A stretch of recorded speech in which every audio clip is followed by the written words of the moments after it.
Western ડિસ્ટર્બન્સના કારણે કાળઝાળ ગરમીમાં 8 થી આંશિક રાહત। આજે માત્ર 5 જિલ્લાઓમાં ગરમીનું યલો એલર્ટ।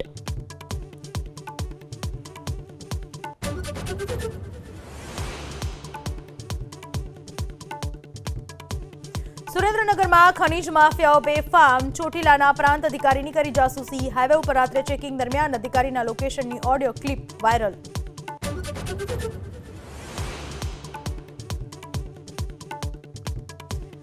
ગોંડલના રાજકુમાર જાટનો વધુ એક સીસીટીવી વિડીયો વાયરલ। કુવાડવા નજીક સવારે નિર્વસ્ત્ર હાલતમાં પસાર થતા દેખાયો। નિર્વસ્ત્ર કેમ થયો તેને લઈને ઉઠ્યા સવાલો। મોતને લઈને ઉઠ્યા સવાલો।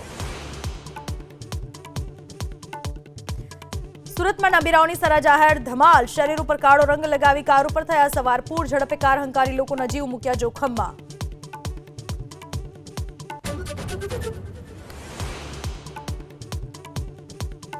હોળી અને શુક્રવાર પહેલા ઉત્તર પ્રદેશમાં એલર્ટ। સંભલ સહિત અનેક જગ્યાએ ઢાંકવામાં આવે મસ્જિદ। સંભલમાં હવે શુક્રવારે બપોરે 2:30 વાગે અદા કરવામાં આવશે નમાઝ।